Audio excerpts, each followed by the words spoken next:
Previously on the Game On podcast.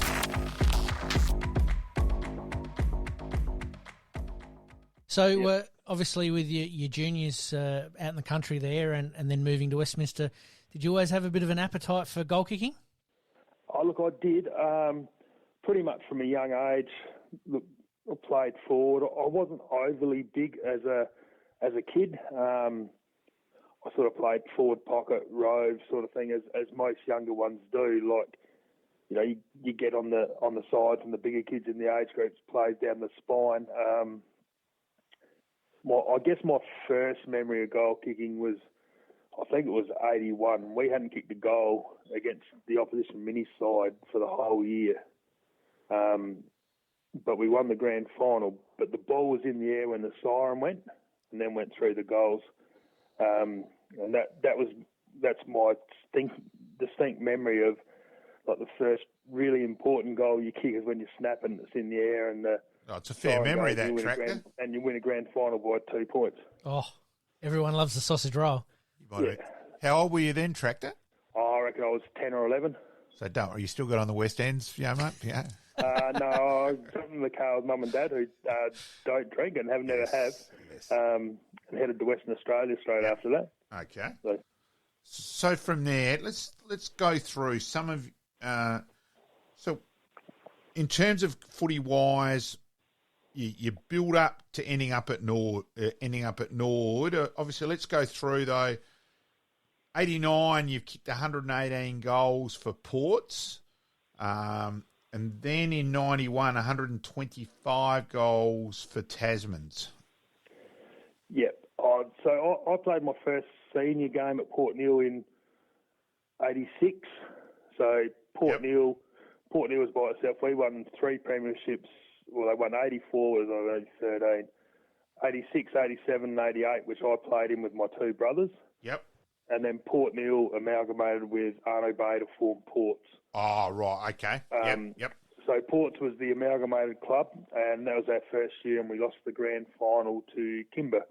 Okay. So I kicked 118 as a 18-year-old, I think I was. It was the first time I'd actually got to play full forward, because my oldest brother Peter had actually been playing full forward for Port Neale at that stage.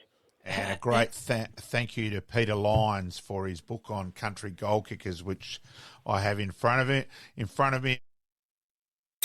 Sportscast SA presents Game On. Game On. South Australians' destination for everything sports. Local, national, and international sports. AFL football, soccer, basketball, golf, baseball, tennis, cricket, and any other sports played in this wide world. And we're going to have a blast doing it. So sit back, relax, and let's do this thing. Welcome to Game On.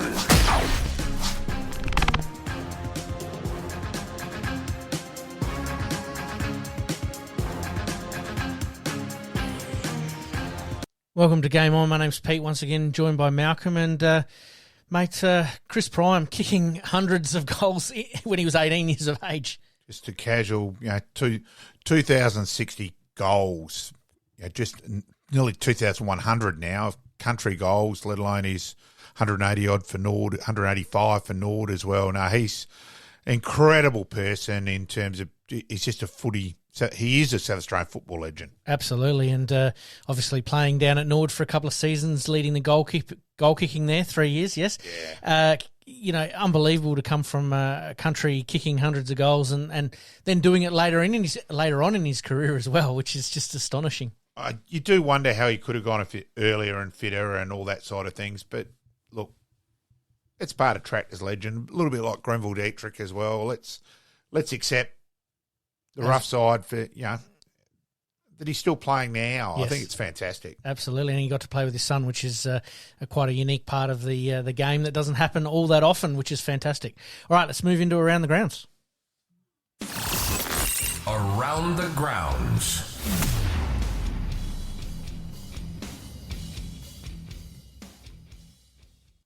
Today, mate, and around the grounds, we're going to talk about the AFL round 24, the SANFL, some tennis, the US Open started, basketball, AFLW, and the World Cup. But we'll start off with the AFL round 24 complete. Yeah, probably for mine, the major surprise was North Melbourne winning. You know, in terms of to lose the Harley Reid Cup effectively in the end. Look, so you should try and win, but I am still surprised that they did. I'm surprised that the coaches allowed players to still play in that spot. So, look, it's good they did, but it's an mixed feel. Yeah, it's an interesting one because you want to protect the integrity of the game, which we all do. Players want to win no matter what. And Larky's 9 goals, which we'll talk about in a minute, was pretty exciting as well. All right, we'll kick off with Collingwood defeating Essendon by 70 points and never really were troubled. Oh, look, just incredible. You know, in terms of Essendon's fall off these last few weeks, it's, you know, to go from, they were 5th a month ago to bomb out completely in the end, losing, 21 goals the previous week and then getting annihilated again. And terrible. Collingwood really took the foot off the pedal a little bit to a certain degree, but they dominated them in every facet of the game, and it's exactly what Collingwood needed going into a pretty interesting final series, which we're going to talk about next week. Yeah. That for mine. Look, Port did what they had to. Yep, we'll come to that one in a minute. But Hawthorn getting defeated by Freo by 37 points. Little bit of a surprise, but Mitch Lewis being out for Hawthorn, Newcomb, his body had fallen away a bit as well, so not a total surprise. Absolutely. North Melbourne, as we mentioned, defeating Gold Coast by 35 points. That was a bit of a shock because of the situation. But I also thought that Gold Coast were going to finish off the year pretty high. And North Melbourne, after losing 20 in a row, which sort of got lost throughout the season, obviously West Coast struggling a little bit, that North Melbourne hadn't won for a while either. And all of a sudden, then Clarkson has come back with a vengeance to make sure he wins the game. And he's exactly right. There's not too much difference between the top 3 picks, and whether they get pick 1 or pick 2 or pick 3, not as important. And again, I think somebody brought out a stat during the week that the number 1 pick isn't always the one that goes on to bigger and better things. So we'll keep an eye on that one as well.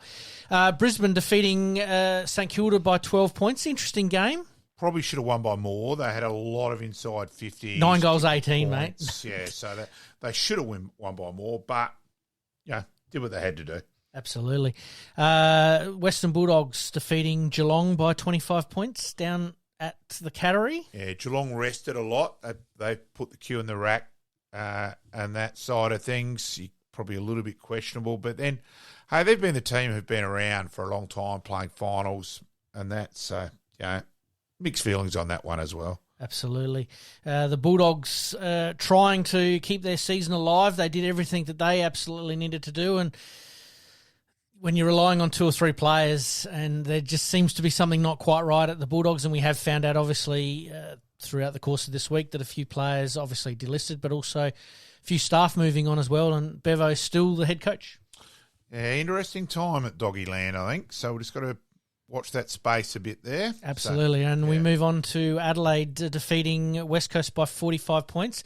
Wasn't all plain sailing, but Tex made it interesting, obviously, kicking 9, and he had that sort of hungry hippo forward look about him that he wanted to kick as many as he possibly could, and made it interesting, at least for the Coleman. Yeah, and look, out of that there was nothing really else on the game. And let's be fair too, Taylor Walker's often too unselfish for his own good, and quite even for the team's own good at times. So, yeah, last week a little bit different, but look, actually last Saturday night I'd worked at Nord, and Nord had won, and that. And I thought I'll do the right thing because Adelaide Uni have avoided relegation. I'll go back to the pub, and I thought there'd be some other old farts like me back there, but no, let's just say I raised the average age significantly. Younger crowd, yes. Fair call. Yes. Port Adelaide defeating Richmond by 31 points. A bit of a scrappy affair. Yeah. Both teams ranking in the bottom 3 or 4 for goal accuracy throughout the year. Do we see that being Port's Achilles heel come finals? Possibly. Possibly. Let's, but then Brisbane kicked 9-18. Let's wait and see what happens. Absolutely. A couple of young guns come into the side and, performed pretty well. So well done to Port Adelaide in obviously securing a top 4 spot and Richmond trying out a couple of youngsters along the way. All right, the Melbourne-Sydney game was, in the end, a bit of a non-event because nothing much could change. But Melbourne sort of showed that grit and determination, and now they've lost a couple of players. Across Sydney home final. Yeah. So, that's pretty significant for mine. Mm-hmm. Melsham out now as well for Melbourne. So that's another, considering they've already lost Petty as well for up forward. So, and Fritsch is touch and go with a foot that could raise its ugly head during the final series. Yeah, so he's vital to their forward line, though, isn't he? Oh yes, he's a smooth, sharpshooter, good skills, doesn't miss very often. Yeah, so. And when he comes back in, he's generally pretty accurate too. If he doesn't come up, I don't reckon they can win. So it's going to be an interesting one.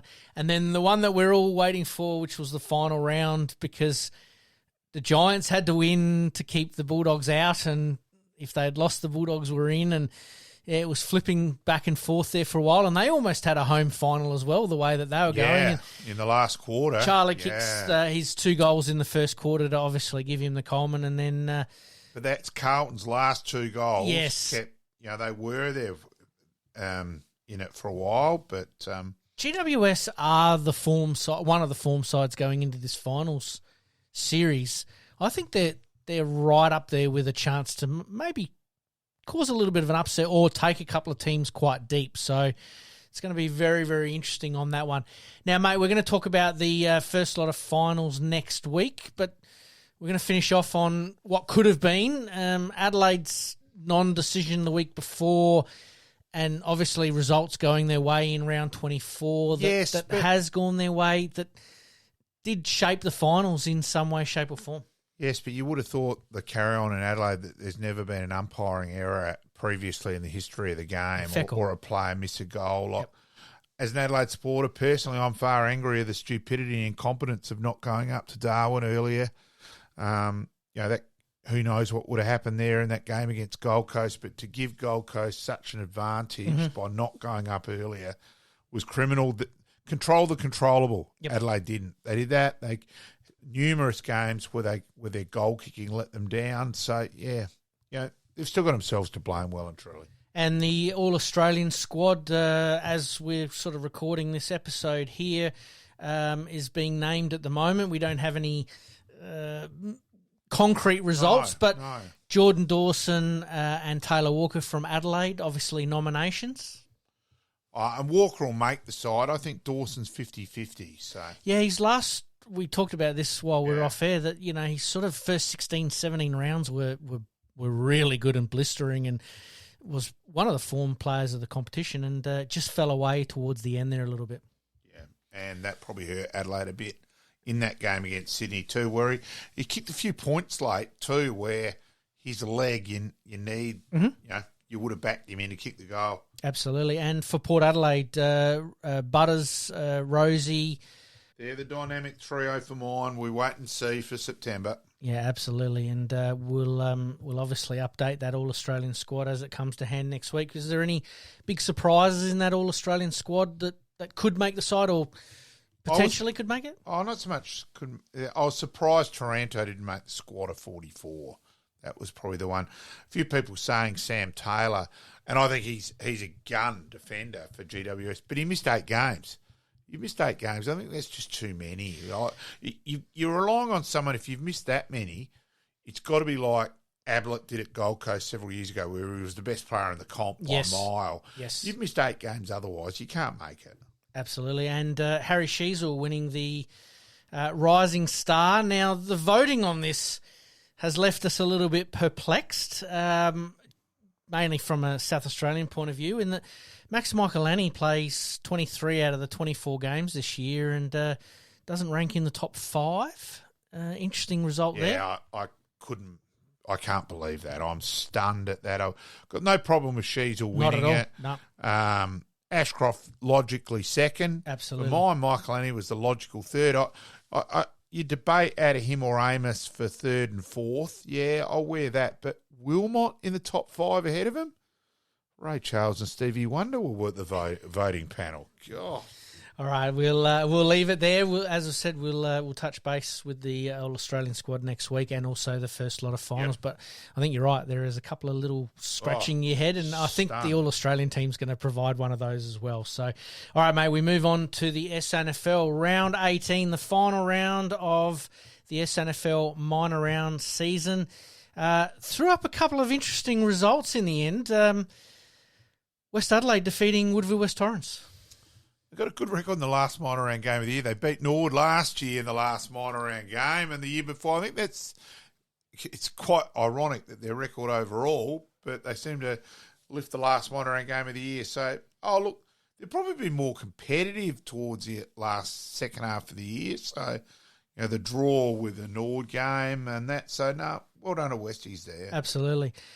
Centrals and Port Adelaide. Now, this was a game that we had billed as one of the games of the year, and the Bulldogs needed to make the 5, and they went out there and did it in style. And came home with a rush. They were 3 goals down at three-quarter time and ran all over them. And in terms of, the Nord Crows game is one of the most bizarre games of football I've ever watched in my life. In terms of, at half-time, Nord were 3 up. They were 5 up, goals up. 90 seconds before half-time, then 3 up. Then Adelaide absolutely dominated the third quarter, as Jackson Kennedy said to me on Saturday night. I think it was 122 touches to 54 in the third quarter. Yep. So it was just insane. So at three-quarter time, we're 4 goals down, and geez, that was terrible. We're gone. And then Adelaide. So after half-time, there were 13 goals, 5 kicked to the Roger Woodcock end, and 3 points to the Parade end. Unbelievable. As I've said to Woody, you were a gun, but I didn't know the sides were worshipping you to that extent. You led me into my next game, which was Adelaide v Norwood. Norwood kicking 16 goals, 3 now. I haven't seen... Sorry, 15 goals, 3. Yeah. I have not seen that from a Norwood side for a long, long time, and it was good to see. Don't worry, Pete Myers and myself on the scoreboard were expressing our surprise that we were putting up goals so regularly instead of points. So, yeah, that was a pleasant surprise. Now, I'm going to ask something a bit cheeky. Did you have to get the calculator out for considering it was just not 1 point at a time, it was 6 at a time? Yeah, at least it didn't get over the 100 mark. Okay. 15 goals, 3, 93. No, so fair call. No, we're okay. Fair call. Glenelg beating South Adelaide in a one-sided affair in the end. South were good for a quarter, but really I think we're looking at the premiership favourite right here, aren't we? Yeah, we are, and they'd had a few out the week before. McBean came back and that, so they are the team to beat. Absolutely. Sturt and North Adelaide. North had everything to play for out at the Wembley of the North, as you like to call it, out at Prospect Oval there, but Sturt coming home with a bit of a flurry as well, and that game, it's funny, there was 2 or 3 games that were in the balance there for a good half a game where, North were up at one stage and Centrals were down at one stage, and then Nord were up at one stage, and then Adelaide was up at one stage, and then all of a sudden Nord went on a bit of a roll, Sturt went on a bit of a roll, and Centrals went on a bit of a roll. And, yeah, it was just a bit of a weird weekend. I totally agree with you there. Yeah, crazy. We finish off, obviously, looking at the top 5. You've got Glenelg sitting top, Sturt sitting second, Adelaide sitting third, Central sitting fourth, and Port Adelaide rounding out the top 5. And really that draw that they had sort of kept them in it a little bit and really snuffed out any opportunity North Adelaide had of making the 5. Yeah, so costly day the Roosters. Incredible where you think of last year's grand finalists have both missed 5. Yes. Ridiculous. Hasn't happened for a while. We might have to check the stats on that 1983. Yeah, Sturt and West in that's 83, correct, so yes. both missed in 84. That's the last time. I did remember seeing that stat, so yes, good call. North Adelaide finishing 6th. Nord making a bit of a fist of the season in the end, finishing 7th. Woodville West Torrens, who we thought were going to go a little bit better than they did this year, finishing 8th. South Adelaide finishing 9th, and West Adelaide rounding out the top 10. This week's finals, Sturt v Adelaide. What are we sort of expecting there? I just want to see what the Adelaide team, who just is available, and does Crouch play, or do they ice him with waiting to see what happens with contract negotiations? He didn't play in last year's SANFL finals when he was eligible, so yeah. And a bit of talk about his contract going around today that they think that it's going to get done in the next week or so. Wait and see. Schoenberg is a big out for him, and that. So, look, I'll go for Sturt in that game. Tough call. I'm with you. I want to wait to see how many players are available from the Adelaide, or how many they're willing to release to play. I'll go who are eligible. I'll cover myself there. I'll go for Sturt with what I expect Adelaide to make themselves available. Right. Now, on Thursday night, if that's completely different, don't worry. Changing your tip. Fair call. Yeah. Centrals v Port Adelaide, a bit of a rematch from last weekend. On Adelaide Oval, so similar big ground to Elizabeth. Centrals have nothing to lose. This is the thing. Yeah. That Centrals have played almost this way all year round. Are they going to play that way again in a final series? They've got nothing to lose. Got to wait and see. Do Port decide to play Lycett, or do they rest him for next week? But then he's a run short of a gallop. He probably needs to play this week. So, again, got to wait and see how they decide to approach that as well. And because Port are still available in the AFL finals, they do have I think options. It's a little bit stricter than what it was automatic. But they do have options of players that need to be playing games. So totally understand that. So it's going to be an interesting finals. One that I wanted to throw up, and I was going to save it to next week, but I'll do it right here, right now. Do you think these first lot of finals we should be playing at suburban grounds? Oh, very much so. Yeah. I think the only SANFL game which should be at Adelaide Oval is the grand final. Because of the capacity, obviously. Oh, as far as I'm concerned, you would get out at the Ponderosa, and really to be able to pump that up where, we're playing out there, etc. That you'd get 7,000 to 10,000 if you played out there this week. Technically, you could say Port, but I think that should be there. And likewise, I think the Sturt Crows game should be at Unley. Absolutely. And you would get, Unley would be... it'd be pumping. And that's far better than 7,000 to 10,000 spaced at Adelaide Oval. Well and true. And a double header as well. You can split it up over the weekend. No, I'd play them both. Let them both run it, so that way they could both get the catering money and the money. Well, and this is what I was actually sort of leading into, that as a bonus to those Adelaide clubs, you really would want to... to the SANFL clubs, that you'd really want to be playing at your home ground as an advantage in a finals, but also from a catering point of view, from a ticketing point of view, from a bonus to give those clubs. Do we see that changing anytime soon, or is this something that through the SANFL and the Adelaide Oval someone says the players want to play there, which I just think it's insane. I just don't get it. I'd want to play at home personally. That gives me the best chance of winning. As a Nord man, I'd love to have a final at the parade. Well, and again, this is what it gets down to. I mean, you've seen pretty much a pretty full house down at Glenelg there last week against South Adelaide. Yeah, all right. South Adelaide's their closest opponent as far as travel goes, and it looked like everybody was there. It looked like the place was pumping. Yeah, but they had that game already this year where I thought it was the best promotion there's been of an SANFL game. Trying to get 10 grand in years. Yep. And, they had 8,000. So you get 8,000 to 10,000 at a suburban ground. It's pumping. It's a great atmosphere. 8,000 to 10,000 people at Adelaide Oval, average. Absolutely. All right, mate, we move on to the US Open. The tennis has just started in Flushing Meadows there. A record 15 Australians making the main draw of the singles this year, both in the men's and the women's. Big tick for Tennis Australia in taking that next step.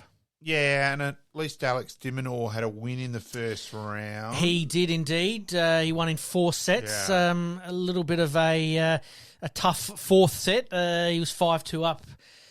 Basically had the game in hand, and his opponent decided that, no, he's not ready to walk off court just yet. But I think Dimonor really showed some grit there. But Rinky Hijikata, we've talked about him previously, on a bit of a roll at the moment, winning in 4 sets there in his round 1 game. But also finds out that there's been a shooting at his old old school there, and his girlfriend is still a student there. Just not what you want to be hearing as you walk off the court, is it? Wow. Yeah. Yeah. Alexei Popyrin losing in his first round match there. Max Purcell played Chris O'Connell, fellow Australians. Chris O'Connell getting the chocolates on this occasion. Alexander Zverev took on Vucic, a new player who I've known he's been around for a little while, but I did get some more information, obviously, in the last 24 hours on him. You're better on the names than me. Thank you, and especially in tennis. Has been sort of plagued by a little bit of injury over the last few years. A bit of a mature tennis player as far as 26, 27 years of age goes. And really played well for a straight sets loss against one of the premier players in Alexander Zverev. Jason Kubler, unfortunately, had to retire in the second set. Tanasi Kokkinakis, our man, unfortunately goes down in four. Not what you sort of want from Tanasi at the moment, but that's okay. Jordan Thompson, again, injury starting to play a little bit of a part in that, and Dimonor, as we mentioned, gets through. But then we move on to the ladies. Alana Tomljanovic, absolutely playing after a bit of an injury there, playing brilliantly to win in 3 sets. Yeah, so which is promising. Hopefully kicks on, and just wait and see. Absolutely. The other one that's coming back from a little bit of injury is Daria Seville. Daria. And I reckon she's got to play the number 1 seed. She does, but she won in her first round 6-love, 6-2. And Munchinova lost in her first round match. So did Kimberly Burrell. And also Olivia Gadecki, who went through qualifying to make the main draw and put up a pretty good fist and won the first set 6-1, and we're like, hello, how are we going here? But unfortunately losing the next 2. All right, mate, we'll keep a bit of an eye on that over the next couple of weeks. I do apologise for any name mispronunciations. I reckon you do pretty well there, mate. I can do it when I'm not on the microphone, but sometimes when I'm on the microphone, it's a little bit harder, but that's all right. Pretty well. All right, let's take a very quick break, and when we come back, mate, we're going to talk some basketball, some AFLW, and also the World Cup soccer. You're listening to the Game On podcast. We'll be right back after this short break. The basketball, mate, the Boomers going pretty well in the the World Cup. A little bit of a hiccup against Germany the other day, but really starting to put their best foot forward now. Yeah, because it was a costly second loss against Germany. One loss against Germany, but they didn't need it in their group in the way that it's structured. But they have got through their group stage now. Beat Japan. But it did leave them in a very precarious position, which you do not want to be. And like any sport, the cream does rise to the top. And Josh Giddey and I did have a look at the highlights of that game this morning, and Australia had it pretty much under control the whole game. Absolutely. Josh Giddey putting up the numbers that LeBron James has put up in his career. So he's tracking very, very well, and obviously being South Australian, we're going to keep a bit of a closer eye on him, but he's a gun, absolute gun. Superstar.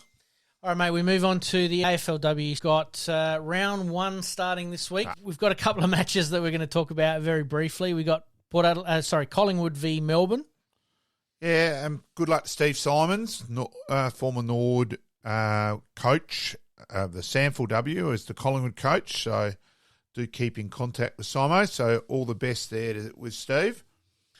So I admit I'm in the Pies camp in that one. Absolutely, and obviously Melbourne reigning premiers, so they're going to be looking to get off to a good start as well. But no Daisy Pearce, so it does not leave them vulnerable, but it does it's a bit of a changing of the guard for the Melbourne Footy Club. Yeah, wait and see.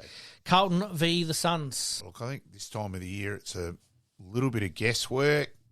Look, I don't get it in terms of what they did. AFLW, where they had that window where the Big Bash after 8,762 games had finally finished to start. Yes, I get the bit of not wanting to pay in the heat. I think they could have been smarter with that. Like, I don't think the games had to be automatically live. Like, could have had a double header at night and then that game not be on till 2 days later. I think they could have still done that. Mm-hmm. And I'm sorry, you're starting a competition now when the A-grade part of it, in terms of the AFL finals, it's just about to get cranked up. And you don't leave a movie, the blockbuster movie, to then watch the credits. Sit down and I don't get it what they've done. And look, the numbers showed that where it did drop away, and I just think I couldn't believe it at the time. I thought it was ridiculous, and unfortunately, the numbers, ratings, and all that showed how dumb it was. And I can't believe that they were dumb enough to do it in the first place. And I reckon they should have actually gone, right, hey, hang on, we stuffed up here big time. For me, it was the perfect lead into an AFL season. Yeah. Yep. But this could be the opportunity that it does go back to what it was, because I'm a bit with you that the teams that are not in the finals now, no interest whatsoever. No. The teams that are in the finals for the AFL, I'm talking for the men's, they're wholly and solely committed to their men's side. So, yeah, it is a bit strange from that point of view for me. I totally agree. Adelaide v Port Adelaide, showdown. Yeah, look, so, yep, I'll be there working on the scoreboard, so pleased to be doing that. But, yeah, so Adelaide to win anyway. Yep, fair call. Geelong v the Bulldogs. I'll go the Cats. I'll go the Cats as well. Hawthorn v Essendon. We're tipping blind here. Very blind. Yeah. I'll go the Hawks. Yeah, I'll go the Hawks as well. North Melbourne v St Kilda. North Melbourne traditionally probably a bit stronger than St Kilda, so I'll go the Roos. Brisbane v Richmond. Brisbane traditionally a bit better. I probably should have asked Barmy a bit more about AFLW last week. Yep. But, on driving him back from Tanunda and that. So, yeah, I'll go the Brisbane. And the second of the third sort of showdowns, derbies, Battle of the Bridges, we've got Sydney v the Giants. I'll go Sydney. And Freo v the Eagles. Oh, Jay, sorry, GWS are older there, aren't they? They are. Yeah, I'll go GWS, sorry. Yep, and the Dockers v the Eagles. Go Dockers. I'll go the Dockers as well there as well. So, look, we are flying a little bit blind here for week one, mainly because most of our attention has been towards round 24 in the AFL finals. So it's going to be interesting to sort of sit back this weekend and have a little bit of a look at that in between some of the SANFL that's on as well. So it's going to be interesting. We've made our thoughts clear there. We have. All right, mate.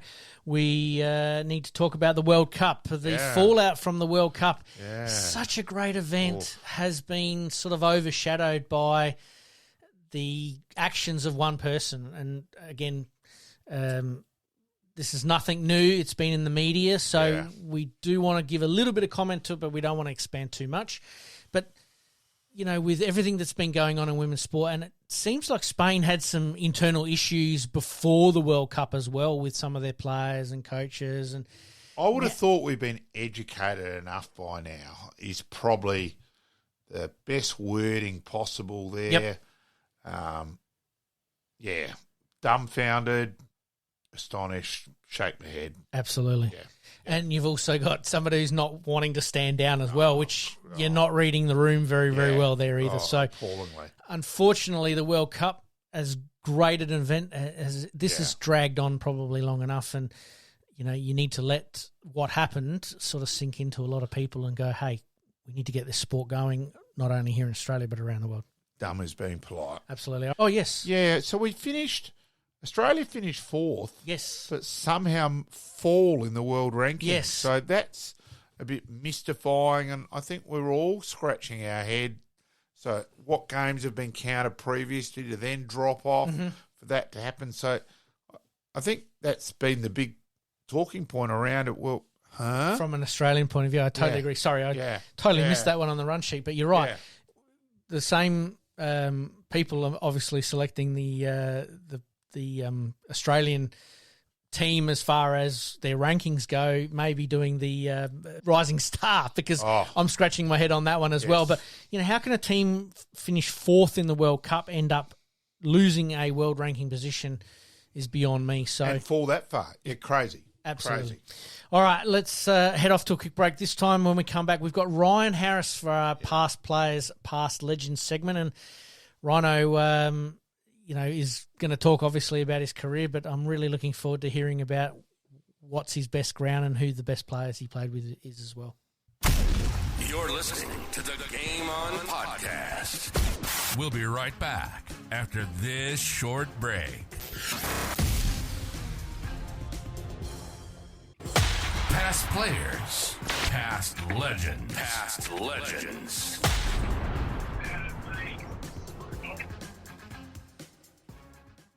Tonight we welcome Australian quick bowler Ryan Harris. 27 matches for Australia, 113 wickets, freakishly exactly the same as Bruce Reid, actually, Rhino. But your average is slightly better at 23. You could bat a tad more than Bruce. Highest test score of 74 against India. Should have made 100 that day, Rhino. And welcome aboard, mate. Thanks, guys. Nice to chat. And you're right, I probably should have gone 100 that day. I was You're hitting them I was well. thinking about it too much, and that's why I got out. So, Mate, welcome and thanks for joining us. We often get people on the show that are South Australian focused and doing a bit of research. We didn't realise that you're actually born in New South Wales, but we'll claim you as a South Aussie. yeah, no, born in New South Wales, but moved over to Adelaide. Probably I think about the age of 3.5, 4. So. Grew up. You go on. Some of you juniors. Where did you start your juniors here in SA? Oh no, it was all in South Australia. It was all out at Salisbury, the Salisbury District Cricket Club. I grew up playing cricket out there. Went to school out that way and played all my cricket out in Salisbury. So I grew up playing cricket and living in South Australia until I moved to Queensland. I was trying to remember, Rhino, whether it was still Salisbury or Northern Districts, but you were Salisbury, weren't you? I started off juniors at Salisbury. Yeah. My first grade game was for Northern Districts. Right. Yeah. Okay. Yeah. So I would have played, who knows how many games I would have played. I came through the grades, 4th grade, 3rd grade, 2nd grade. It's playing for Salisbury, and then first grade debut was for Northern Districts. Okay. Now I remember you then watching you, Rhino, in the district traps, and you were probably really actually very much an all-rounder, and if anything, a batsman who bowled a bit. Where did the extra yard of pace event then come from from the development from there, Rhino? Yeah, I probably was that growing up, but the extra yard of pace probably didn't come until roughly 2005. I don't know. I get asked that a lot. I got a lot fitter and a lot stronger.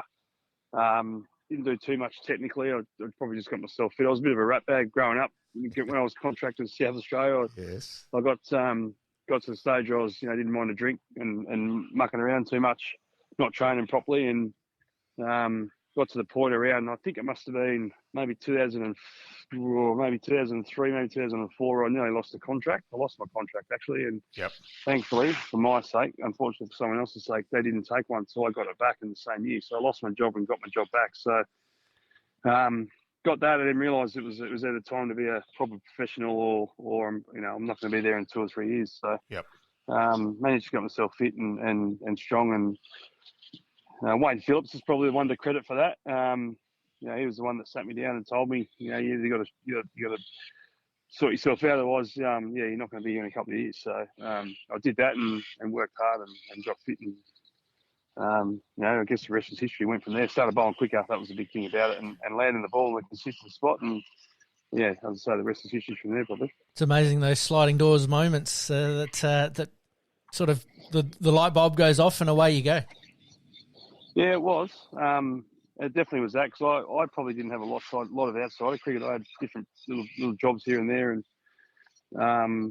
didn't exactly know what I wanted to do outside. I never studied, so I was still only, I was probably 23, 24, so needed to do something, and I think that I chose the right decision, and went from there, and as I said, had a very, very good career. Well, okay career at South Australia. I wish I had been better, but then had a good career in Queensland, and then probably obviously playing some games for Australia, which is something I probably never thought I would do. With red ball, if anything, was probably white ball, but managed to do well and perform well and consistently, and get some games with the red ball, which is fantastic. Now, Ronnie, your last couple of years for South Australia, you came good, and inexplicably for mine, were not offered what you should have been. Let's just say I may have been wandering into Adelaide Oval one day and ran into Ian McLaughlin, and he wasn't expecting a person to come back with a hell of a lot of stats to cut him down in half. It's never exactly been my problem at speaking up in that regard. And but as it turned out, to go to Queensland, the chance to bowl on the Gabba instead of here was a blessing in disguise as well. A lot of people say that, I didn't see it that way. I actually really enjoyed bowling at Adelaide Oval. I always felt, obviously, it flattened out a lot later in the game, but I actually really enjoyed bowling on the old Adelaide Oval, not as it is now with the drop-ins. But now, cool. Yeah, well, it's just it's improving, it's getting better, but I actually really enjoyed it, and I like the ball because it reversed back into the game. Yep. But yeah, to go and get bowl on the Gabba, I actually had to sort of I had to learn a new way to bowl in a way, because the Gabba, everyone thinks it's bouncy fast, but it's actually really it's a hard place to bowl. You've got to, everyone thinks of, you put the ball down and it's going to do it itself. You've got to still put it in the right spot. You've still got to, you still got to make sure you're doing it with the ball and not expecting it to happen. So luckily when I got there, I had Andy Bickle, I had Joe Dawes, who was bowling coach, who was a very good player, great player for Queensland. So some good people in my corner. But I did, and obviously it was nice to go there and bowl there. But everyone says, because you moved there, you bowl on the Gabba, you play for Australia. I would have played for Australia. I feel that if I had stayed here as well, like the way I was bowling at the time, I just I was going well, so I expected that was going to happen. Fair. So. As I said, I thought you were treated disgracefully by South Australia, and I wasn't afraid to say that either. I appreciate that. I didn't know that, but no, look, I at the time it wasn't about. For me, it was more of a financially it was pretty good, similar to Queensland. It was more about the extra year, but see, I didn't see that because I felt as though I wasn't a great athlete for them. I was in and out for 6-7 years, and then the opportunity to try and get that extra year, obviously I wanted, but I could understand why they didn't want to give it, and that was fine with me as well, and Queensland did. So, it was also a good opportunity for me to get away and a fresh start and going away and impress in a new environment and take the challenge on, and that's what I did. So I was never fouled the Redbacks. I was disappointed, at the time that I was leaving, but it also ended up in a new chapter, and that was something that, look back now, it was the right decision. Yep. And then the test debut in New Zealand, mate. Yep. Yeah, it was pretty good. You did okay. Yeah, did all right. I dropped the catch in the second innings, I think, from a fifer, or wherever. I think it was the second innings. I took a fifer. I dropped the catch. Daryl Tuffy, I think, was my fifer, but didn't get it. But it was obviously a dream come true. Had the family over there, with everything about the whole thing. Ricky Ponting presenting my cap. It was just it was a fantastic occasion, as it is, as it's built up to be, and as when you get picked, and the things you hear about the cap ceremonies, is everything. And plus it's just such a great moment. It's a proud moment for myself, but also my family who are there. Test cap number 413. Something that obviously is going to remain with you, as part of your memorabilia collection. You spoke of Ricky Ponting sort of presenting it to you. Was there anything there that's memorable from that you can share with the listeners? Just getting it from him, and the whole moment. I guess the only memorable thing is my family got there in the last second. They weren't allowed in because security wouldn't let them in, so they didn't see the whole spiel. They literally just got there as I was putting on my head, which is disappointing. But that was security, and that was what happened. But that was probably the only memory from that, the only negative memory. But no, look, it was a great moment. It was fantastic to get it from an idol who idolised and watched for so long, and who had a big influence on my career once I got playing, and the way he backed me and supported me was fantastic. A guy, as you say, you look up to from afar, but when you get the opportunity to go and play under someone who you idolise, and you sort of, I don't know, you don't really know him from afar, obviously, but when you get to know him, he's just the legend that you see on TV is exactly what he is. It was amazing. It was just an amazing feeling. And as I said, I managed to play a few tests with him and under him, and it was great to see how he played the game and how he taught me how to train as well. I trained obviously better after that debacle here in Adelaide when I left, to get my contract. But he took it to the next level and taught us how to do it properly. He taught me how to do it properly. So that was a positive. Now, a couple of quirky things. I'm hoping one of them you don't know about. Actually, it'll be interesting in a minute. But we will go on the first one that you could have played for England, mate. Yeah, that was a beat up, massive beat up. I tried to. I've got it in front of me. Yeah. I've got no. That's true. It's true. No, okay, that is true. It was reported as being true. It was reported. It wasn't true, but I've got a British passport, so I went over to trying to play a year at Sussex as an Englishman. I virtually had to say I was going to play for England, but I was never going to. Right. And just to play a season over there. So now I think they brought it in. I think it's called the Robson rule or something, that you can go have a year over there grace. But I was trying to do that, I couldn't do it. So, and it was all out that he's going to play for England. Well, I was never going to. So, righto, let's go see if this one. You realise there's 5 bowlers who've debuted over the age of 30 who've taken over 100 Test wickets. Can you name any of them? Rhino? One of them, you should get one of them. One of them, there was Gates at Adelaide Oval named after him. Oh, Victor Richardson, is it? No, sorry, the Victor Richardson Gates. Sorry, there's a Clary Grimmett area at Adelaide Oval. Sorry. Yep. Yeah. Bruce Yardley. Bruce Yardley, yeah. No, the others aren't Australian. Dilip Doshi. Left arm. As if I'm going to get all these. Yeah, I know. It's Sajid Armal. I was just mucking around and found that today and thought it was that's unusual. Good knowledge, but there's no way I was going to get these. No, I do find it. I reckon it is a kudos to you and an interesting stat that you are exactly the same number of wickets as Bruce Reid. Bruce Reid, yeah. Yeah, no, I appreciate it. Yeah, and one thing which I know you do quite correctly take great pride in, and it's a feather in your cap, the honour board of Fifer at Lords, mate. Yeah, mate, that's special, obviously. To play a game at Lords, I played a couple of games there. Lucky to play a couple of games there. Obviously, one Test match, but to be on the board there was nice. I didn't play the first Test of that series, and got a call up for the second Test, which was nice. But to be able to play there and take Fifer and get the name on the board is obviously a great thing. And I've been sent a nice bit of memorabilia about that from Lords. I've got that at home, and a couple of family members, actually, my aunties and uncles have been through Lords, the tour, and seen my name on there and taken photos. So it's quite a nice thing. Yeah, that's there, and something I always cherish. 2 other individual things. Hitting a 6 for South Australia to win a one day, I reckon it was, against Queensland. Yeah, that was against Queensland. And I was talking to Dizzy about that. He was at the other end, Big Diz. I was talking about that just the other day. I'm confident that you had more chance to hit it for 6 than Diz, mate. Well, I wouldn't say that because he's made a Test 200. That'd be his go-to. Yeah, I know. That would be his comeback line. Very true. Dizzy's been in some pretty memorable run chases, and there's another one.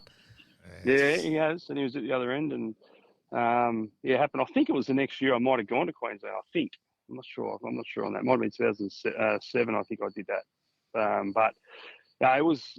Look, that was obviously a great moment, and I remember that very, very clearly. Queensland had run through us, and they bowled all their bowlers, and we managed to fight. And Lachlan Stevens was the bowler who was tasked with bowling the last over, and I managed to get him. So that was a good thing. And then let's go the other ball of the century, the ball in Perth to get Alastair Cook. That was is that the best ball you ever bowled? It's up there, definitely. Geez, if you bowled any others as good as that, I bowled a couple of good ones through the whole career, but I bowled a couple of good ones in England actually in 2013. To Joe Root, I think I got, and Matt Pryor, I got a couple, but. That's obviously one that, I think that one stands out, obviously, first ball of the third Test, to win the Ashes for Australia, and that was a big wicket for us. It always was, obviously. Yep. Huge wicket for us, and to be able to get off to a start to win the Ashes, it was a big day that for us, for that group, and to be able to do that, I guess, it was amazing. And again, I get it every year. October 11, my birthday. That's when it all comes out again. Nothing wrong with that. Gets reminded. Exactly right. So, Rhino, the frustration of so many injuries in your career, mate, because it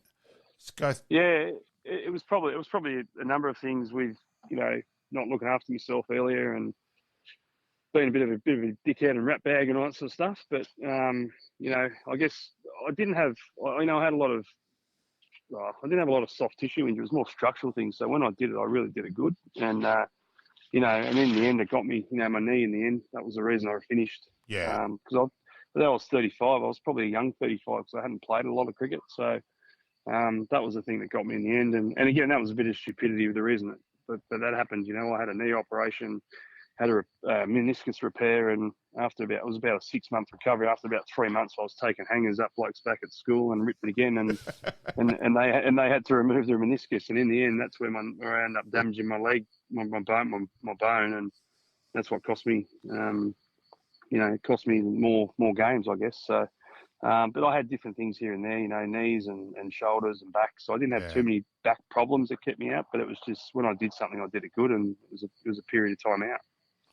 Now, most of our guests, we often talk about how far they've travelled. You're obviously born in New South Wales, but obviously here in South Australia. You ended up at Sussex, then at Queensland. You played for the Declan Chargers and Surrey, and then the Kings 11. Yeah, I played all them Declan Chargers. I ended up going there in 2009, which is the second year of IPL. Ended up winning the comp there, which was great. Played a couple of games at Surrey. Again, that's when my knee started to flare up. Well, I had an opportunity probably to play about 6 or 7 games. I ended up playing probably 2. And then, heading back over the IPL with Kings 11, played there and even went back and coached a year there, which was fantastic as well. So I think that's the unique thing about cricket. It can take you all around the world. And, I've travelled playing to a lot of places. And, India especially, I didn't play a test match in India, which was disappointing. Not to get that under my belt, but I've been over there and played IPL and coached over there, which is fantastic. So, South Africa is a great place. England's a great place. Sri Lanka is a beautiful place. West Indies is a great place. So, I've managed to travel around and see all them. Well, you've sort of led me into my next question, which we normally ask a little bit later in the interview, but we'll ask it while we're here now. Your favourite ground that you've played at, here in Australia and also overseas? It's hard to pinpoint one. The MCG, I've had the job of the first ball on Boxing Day at the MCG against International Series. So, that's pretty good. Yeah. Pretty hard to go past. But with Adelaide Oval, even Adelaide Oval back then, when it was the old Adelaide Oval, but now it's just excuse me, just unbelievable. It was a great place to play. Overseas, obviously, Lords is up there as well. Lords is massive. And then Cape Town. Cape Town with the Table Mountain in the background. Mountain, yep. Yeah, beautiful ground, beautiful place to bowl, great place to play, and so it's hard to pinpoint one. I've played at so many great grounds. Barbados even, was a great place to play. So, been lucky enough, as I said, to travel around and play at those grounds. Now, a serious one, Buff's influence. Obviously, the most influential person, but not only cricket but life. Darren's influence overall, mate. Go for it. Yeah, he's been like a second father to me, Buffer. Yeah. My whole cricketing life, he's been a part of it. Even from the Salisbury days, I used to go and watch him as a kid. Yep. You wouldn't believe he's just actually texting me right now. How funny is that? So yeah, that's not a total surprise. No. No. He, from a young kid, I used to go and watch him, and all the greats at Salisbury that I grew up with, and taught me how to play the game, and he's been there just about, I think, all but probably maybe 2 years in my senior cricketing life. He's been a part of it, whether it's been captain. When I moved to Queensland, he came up, I think, a year later to coach Brisbane in the T20, and he was interim coach for the Shield team for the rest of that season because he lost our coach. So he all about that 2 years, and obviously playing for Australia as well. We went there and he followed. Well, I keep saying he followed me, but in my whole cricketing career, he was there. So he's still one of my best mates and will be until the day we die. But just a great bloke cricketing. He was always honest with me. He'd have a crack at me when he did. He'd compliment me when he could, and And as I said, off the field, he supported me through losing my mum. You know, he lost his mum and dad now, and you know, so we've been great mates. And you know, being in Queensland before I came here, we worked really closely together with the second 11 team up there, and travelled together, and you know, just sit and talk, what together. It's always great. It's nothing that we can't tell each other. And he still helps me now. He's helped me on this coaching journey to make the decision to come to South Australia. It was one of the hardest ones I've made. And he was the one I probably confided in the most. So we're going to be mates, as I said, to the day we die. And I love him, and he's such a great person. He's so genuine. Look, I was there. That the famous Salisbury win. I think it's the most famous district cricket win here in South Australia, where Salisbury chased down the 400 odd when Nobesy had made 200 plus for West Torrens, and Buff went out to bat. He batted about 8, I reckon, and just went out and just the typical Darren Lehman, we grew to love you. He just dinked it, knew exactly like the human computer batting. 70 odd not out to win the game, 74 not out, I reckon, in the dark to chase down 400. It was incredible. I think he was only 16 then too, wasn't he? Yeah. And he's just I remember that. I never seen him. Yeah, I didn't see that, but I remember I read up about a lot of our stuff from the club, and you'd see photos and you'd hear people talk about that a lot. And I think, even he still talks about it. He remembers just about every hit he has. So he's a legend. He's a legend out there. He goes. It's the thing about it. When he comes home, most of the time. He comes back a lot now, pops back to see his grandkids, but most of the time he's here for a bit. He'll pop out and see all the mates from out that way, and that's that was his club, and he never forgets them. That's Darren, and my dad's involved still with East Torrens, so I still see a fair bit of Buff out there, and Jake did hit a ball on the road a couple 2 years ago, and Darren got there, and someone said, "Hey, 5 minutes too late. Jake's just hit one on the road," and Buff's replied, been there, done that, did that 3 or 4 times exactly himself. Right. Exactly right. Mate, we've been watching some of your footage here on the video that we've got going of some of your highlights, and mate, there's a couple of 5-wicket hauls there that must stand out for you. Oh, which ones? I mean, I know that sounds. I don't mean to sound arrogant. Which ones? No, I've got the worst memory in the world. That's right. We're looking at a couple from here in Australia. I'm assuming one would be in Perth. Yeah, one at the Wacker in 2010-11. Yep. Yeah, that was a nice one. Again, we're under the pump that series. That was my first Ashes series, and we're under the pump. We ended up losing it, obviously, but I missed Brisbane, played Adelaide, lost heavily, and then obviously we went to Perth trying to win that to keep the series alive, and we did. And obviously, and then went to Melbourne. I ended up breaking down in Melbourne, ended up breaking my leg. So that series I remember. Unfortunately, that was the last time England won the series in Australia. So that's why that stands out. But look, it's always nice to take 5 wickets, no matter where you are. And whether you obviously test fifers are great, but taking 5 wickets for Queensland or South Australia was always a priority as well, and that was my job. So I always enjoyed doing it. And then on the coaching merry-go-round, did you start originally with the high performance bit in Brisbane with Matty Herb Elliott? Yep, I did. That was my first job out, my first full-time job out. So I had a year. Well, after I retired, I had probably had a year out and was doing bits and pieces here and there and learning the craft. And I mean, I'd started the coaching journey from way earlier, from 5 or 6 years earlier, because of the injuries, as we mentioned. And with Buff being around, he was able to get me on some, just some opportunities that, to experience coaching. So, and I'd done all my courses. I'd read up a lot about coaches and see what coaches are doing. So I had the opportunity. So when that finished and the opportunity came up, I was actually on an Australian tour as an assistant in New Zealand when I applied for when I interviewed for that role, and basically it's called National Performance School, which is the old cricket academy. So I got that along with Matty Elliott, and I ended up working with him for 10 months because he ended up leaving. But it was great. I mean, it's a great experience to work with him. He's got a great cricket brain, and from there on, it just sort of snowballed, and I managed to be there for 5 years. Did 2 World Cup, under 19 World Cups. Did obviously a number of Australia A tours and a couple of Australian tours, and then obviously went into Queensland. That end of the cricket show, went to Queensland and did the pathway there for a couple of years. But I was also obviously I wanted to try and get into senior roles. I had a couple of senior roles I knocked back from other states, and here I am now in Adelaide. So it is what it is. What was coaching ever on the mind while you were playing, or is this something that's just sort of popped up? It always was. Yeah. No, it always was. I loved it. I always enjoyed talking about the game. I probably didn't see the game in the light of the captain, but I always enjoyed talking about the game and loved it. So, it was always what I wanted to do. And, as I said, luckily I've been lucky enough to fall into it. So, and so in Queensland, were you bowling coach as well with the Queensland side last season? I wasn't. I was sitting under Andy Bickle. Right, okay.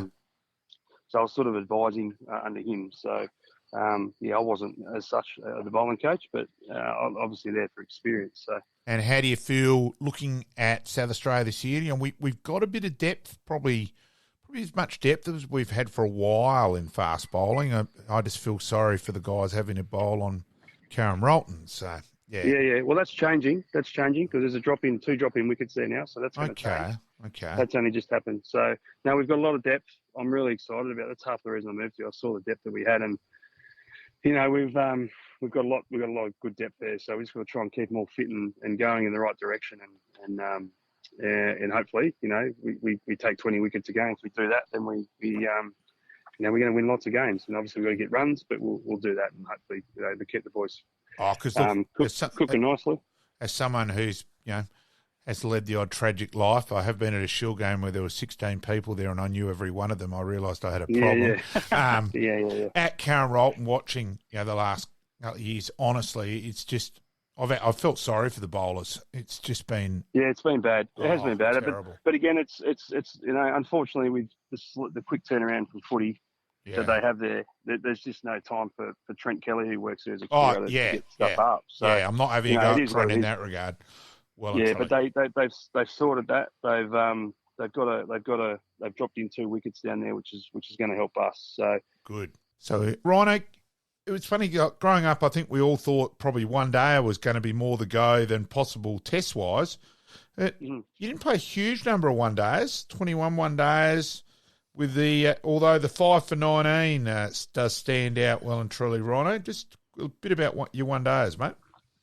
Yeah, a little. I'm even to this day disappointed I didn't play many more one days. But again, that was around the time my knee was starting to play up. So we sort of at first I didn't. But Cricket Australia sort of started prioritising Test cricket, and then I sort of understood what was going on with my knee, and then realised that every ball I bowled was getting closer and closer to retirement. So I jumped on board with it. But look, I wish I loved playing one day cricket for Australia. It was amazing, and I fought bloody hard to get into the team. I was in, and then I was out, and then I fought hard to get back in. I got in, and then I tried so hard that I bowled badly and got out, and then obviously the talk about my knee. So it was a disappointing end, but I mean, I had a good time when I was there. I managed, obviously, got two on the trot against Pakistan, one in Perth and one in Adelaide. So 2 fifers. So look, it was a great period of time to be able to be playing, 2 forms. I was sort of around the T20 in and out of that, but nice to be playing 2 forms of the game and enjoying that. So as I said, one day cricket was great. But you're right, that was something I mentioned earlier, that if I was ever going to represent Australia, it was probably going to be more on that shorter format as an all-rounder. And lo and behold, as I said, once I sorted myself out and started playing some decent cricket, then the red ball stuff came along too, which obviously, all of it was a dream come true. But to be, as he's already spoken about, receiving the baggy green cap was a massive bonus and a huge dream come true. And you did get to the 300, just over the 303 first-class wickets too, Rhino. Yeah. Again, I guess that's something that people ask me my stats. I know my test stats really, but I don't know much else about what I did. And I think when you hear that, and 300's not bad. This day and age, bowlers seem to take a lot more than that. But 300 is a good number. As I said, if I had played a bit more through a few injuries here and there, it would have been more. Hopefully, it might be more. But again, I don't have too many regrets. Once I did get on the right way and started bowling well, I bloody enjoyed every minute of it. It was good fun. I've got one in your career that you never played in a winning South Australia Shield side, but unfortunately I say that to most people, mate. Is that true? I'm just saying, out of mucking around, saying about... right, I was going to say. No, about... He won a game. No, I'm saying about not winning a Shield. Sorry, Shield.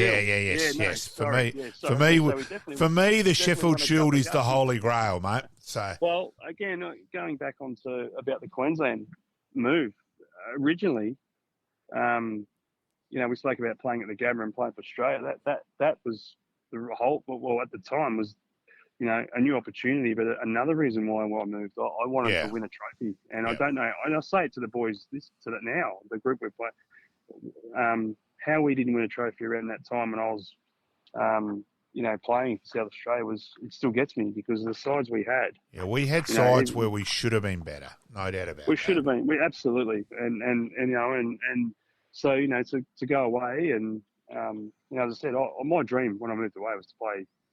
Obviously, the big dream was to play for Australia, no doubt. I'm not gonna lie about that, but to move to Queensland, who won so many shields around that time beforehand. To win a Sheffield Shield was what I wanted to do. I'd sit and watch it, on TV as a kid, and I wanted to play in that game. That was my test match, and to go up and do it. I mean, that day I remember it so clearly at the Gabba against Tasmania, and we were in a hell of a trouble. And Chris Hartley and Steve McGoffin put on this amazing partnership. Yes, that's right. Yeah, and to win it, man, that was. I've had kids, so I've had a pretty good couple of days with the kids and getting married, but that was up there, and obviously my test debut in baggy green. But winning a trophy, winning a Sheffield Shield, man, it was a very emotional day for me, and something I always remember, and it was fantastic. So that was another big reason why. To be offered the opportunity to go to a place like Queensland that was so strong, so sport driven and culturally driven, of winning. Was a massive what's the word? Philip to go there. Yeah, absolutely. Just for them to come to me and invite me, I guess, up there was such a great thing. So, and being up there for so long, I just see how they get it. They just do sport so well.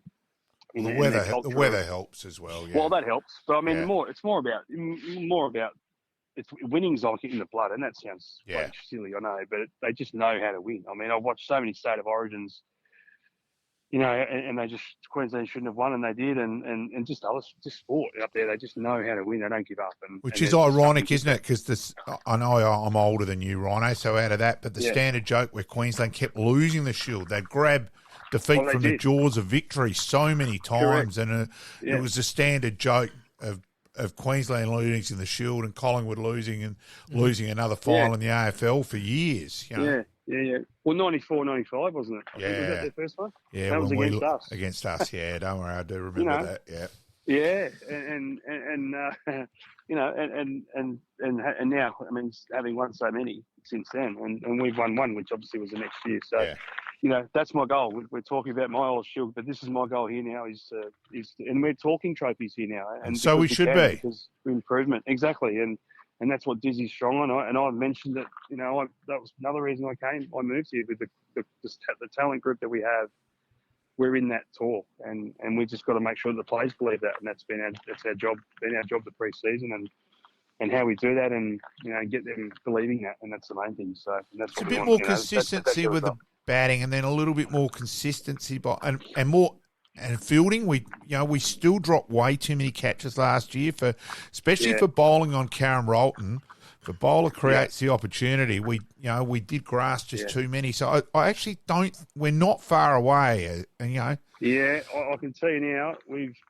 Dizzy's focus. I've been unbelievably shocked how much fielding we've done this winter. Dizzy is absolutely smashed the guys with catches, with outfield stuff, high catches, slips catches.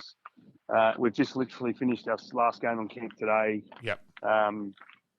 The catching and fielding up here, we're already seeing improvements, so we just got to make sure we carry that into the games. And so, that's where Diz is really good. He's gotten feedback from players. He's looked at stats from last year, and what do we need? The big thing that came out of it was we need more fielding, and we've done it. So we give them every chance. Diz, as I said, has adapted to what they've asked for and what they want, and it's up to them now to go out and actually execute on the day, and hopefully they deserve success.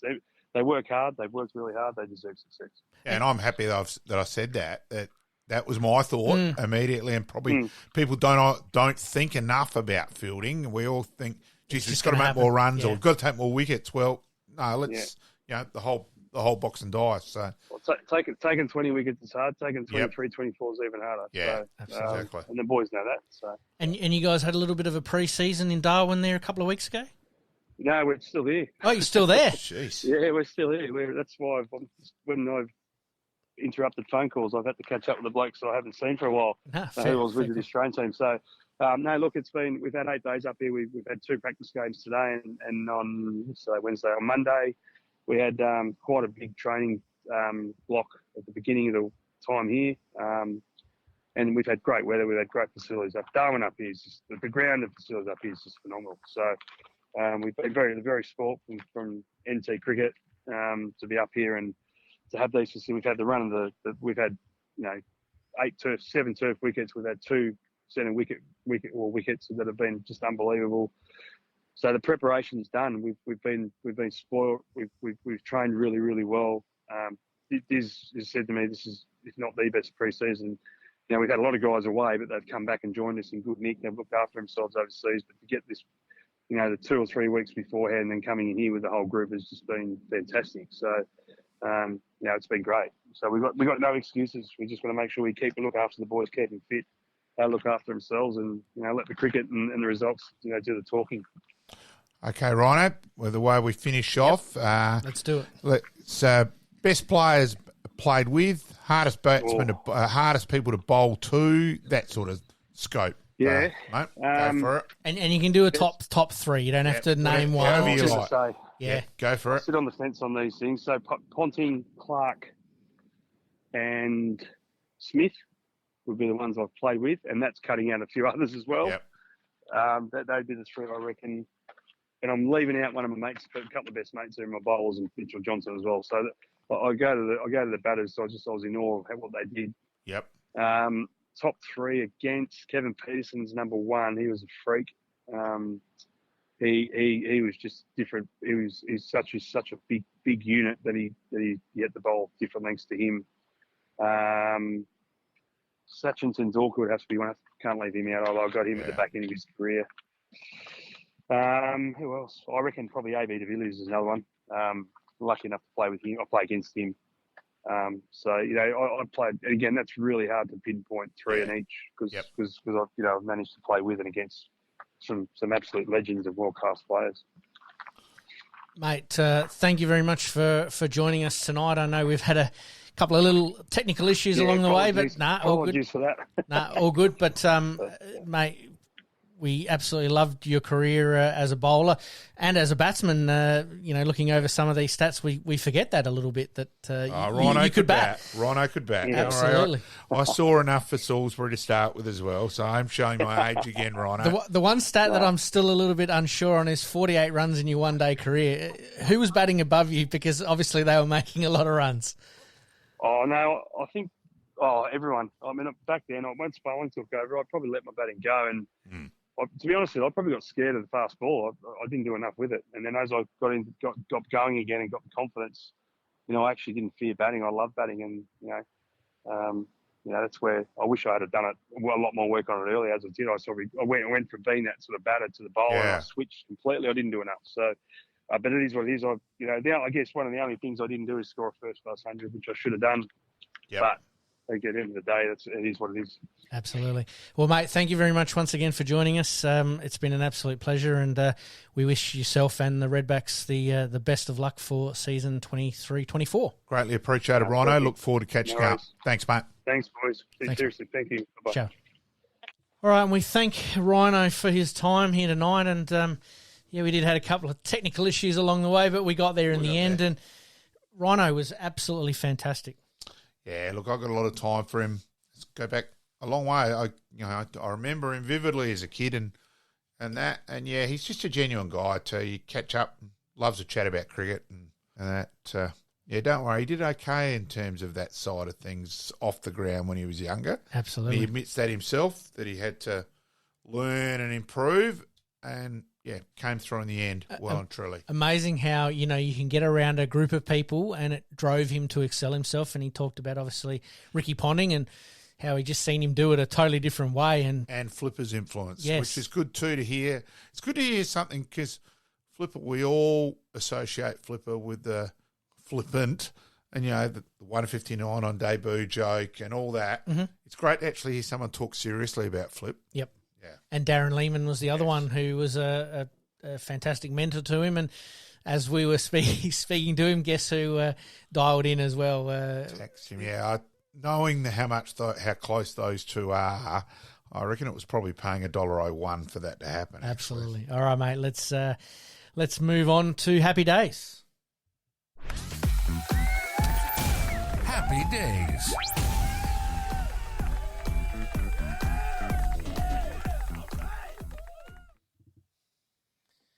And, mate, happy days. Happy birthday to Phil Davis, Adelaide Crows GWS, drafted in 2008 with the 10th selection, originally from St. Peter's College and North Adelaide. Davis missed the end of the 2008 and the beginning of the 2009 season due to shoulder surgery injury.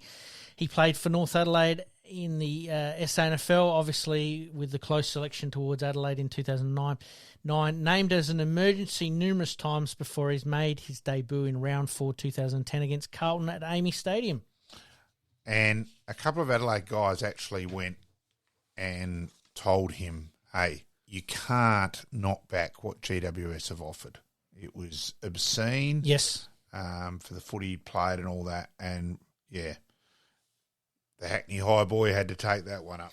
Absolutely. And, if Adelaide had kept some of those players together, who knows what might have been. It's amazing, those sliding door moments. But you're right, the money was ridiculous and he had to look at it seriously and ended up he's going to become a GWS great in the long run, and just recently announced his retirement. Oh, and he'll end up he's a pretty smart cookie, and I'm sure I wouldn't be surprised if he ends up, in time being a Tom Harley and administration side of things as well. Absolutely. All right, we move on to tennis. This week in 1959, the 48th Davis Cup. Australia beats USA in New York 3-2. Yeah, the glory, that's just before the... Yeah, so it'd be interesting there to check who played and all that. I should have provided some names as part of my research, but we'll have to look that one up as well. We've got a couple. Haven't done the 53 Ashes. So. We'll put that down for next week. I am writing that down. Mate, we'll stick with cricket. 1968, Sir Garfield Sobers becomes the first cricketer to hit 6 sixes in one over. Against Nash from Glamorgan was the bowler. So I knew you'd know that one. Yeah, I'm, as you know, a bit of a nut. Look, you only got to talk to KG and the people who play with Sobers that he's Bradman's the best batsman, Sobers the best all-rounder in history. Absolutely. We stay with cricket. In 1979, cricketer Ian Botham passes 1,000 runs and 100 wickets in tests in his 21st match for England. Yeah, it's a pretty fair effort, isn't it? Good effort. No, Beefy, he's one of the greats, and probably as his career, he probably put on a bit of weight. It did affect his bowling, but his bowling record is still great. Yes. But if he hadn't done that, you actually wonder how much better it could have been. But he is one of the all-time greats. Absolutely, and he's certainly up there in those 3 or 4 that we always talk about as one of the greats, and that statistic basically says it for me. And to finish us off on cycling, 2012, the ASADA claims that have been stripped in Lance Armstrong for his 7 Tour de France titles. Unbelievable stuff, really. Sad in the end. I think it was deflating for those, we'd all worshipped Armstrong and how good, he's come back from cancer and all that. And then where it eventually came out, finally, hey, hang on. Yeah, probably it left a bad taste and probably tarnished the sport and that for a fair while. And a lot of people were obviously rooting for him to do pretty well considering the troubles that he had. So, it was amazing that it went unnoticed for so long as well. That's the other thing. Yeah. So, all right, mate, we'll leave the happy days there for today. Up next, we're going to revisit a subject that we've done every now and then, but instead of our extra time big finish, we're going to do flashbacks today, and we're going to look at the Port Adelaide-Brisbane 2004 Grand Final. Yep, well done. Flashbacks.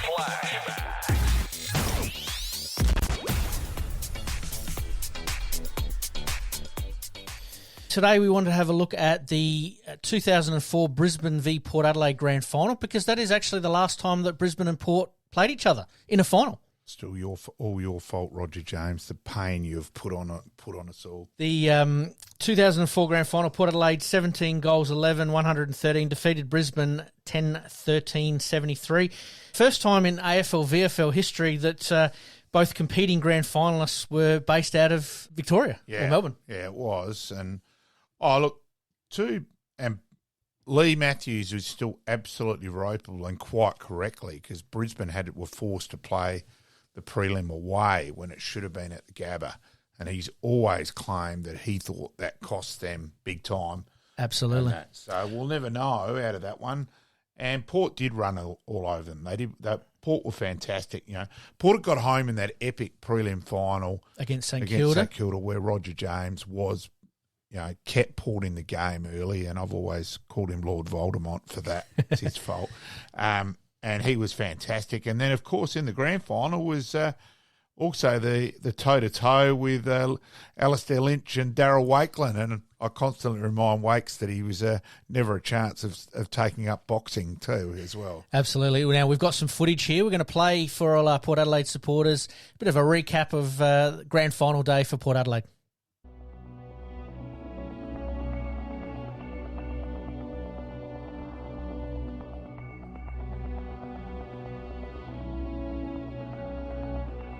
Reached our expected high, 19 degrees Celsius, which is absolutely perfect for a game of football. For Grand Final Day 2004, it's Grand Final semi-special!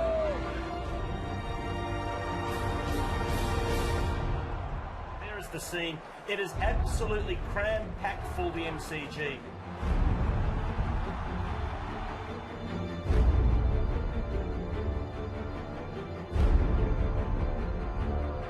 Football, and they're here today to watch the two best sides in the land.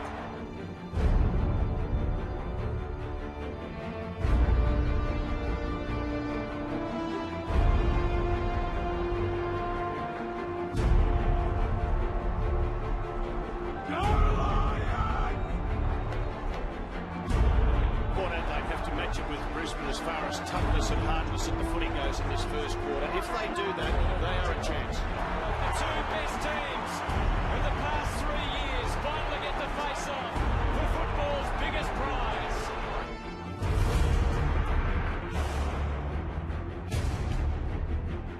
Just desperate and determined.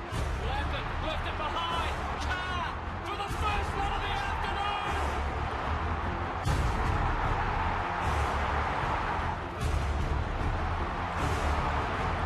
Jonathan Brown and Carr. David and Goliath. Alistair Lynch and Darryl Wakelin.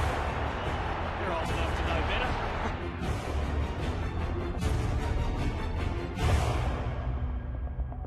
Action at both ends as the ball brought in, and here is Byron Pickett stalking dangerously. He's kicked the fourth for Port.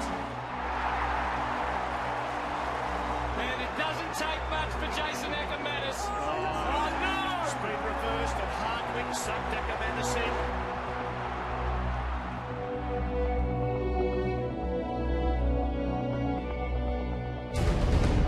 Let's hope the umpires can keep their cool. Thurston's onto the wing, and Port get a chance on the break, and it's in the arms of Byron Pickett. A couple of bounces. Byron winds up. He's running amok in the MCG.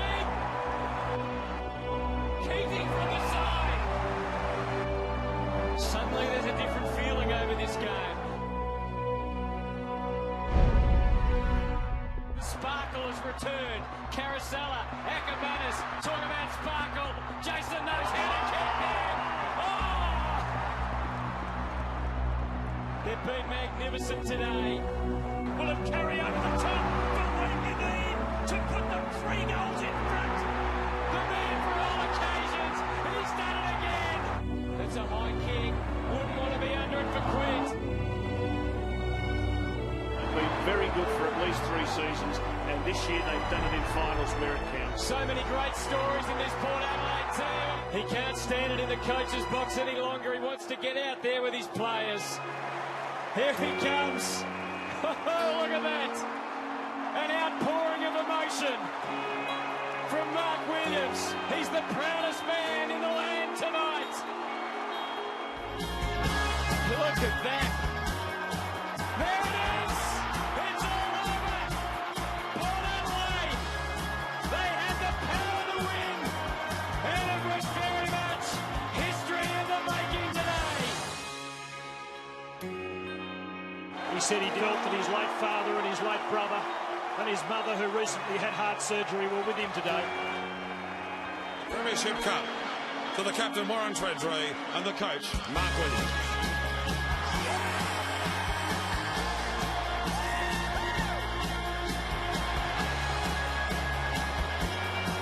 Alan Scott, you were wrong.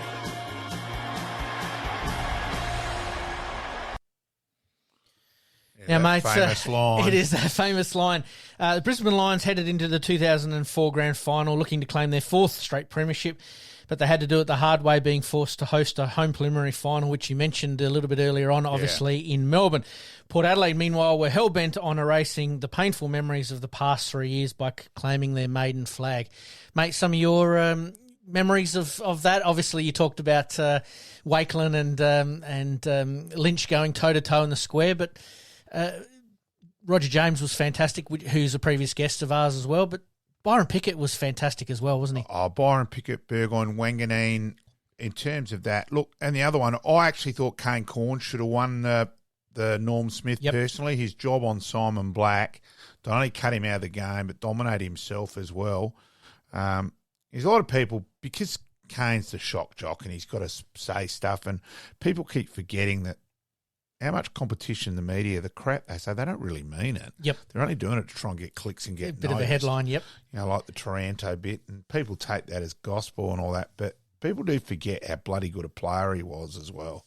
He sacrificed his game, obviously, for the team, and, you know, for someone to do that in a grand final, you know, it's obviously, you want to be playing your bet. He's a 4-time best and fairest winner, twice All-Australian. He was an absolute gun, you know, and out of that, let's also remember Port, Treadray, almost Treadray v Brown, a little bit there. Look, no, they were fantastic that day.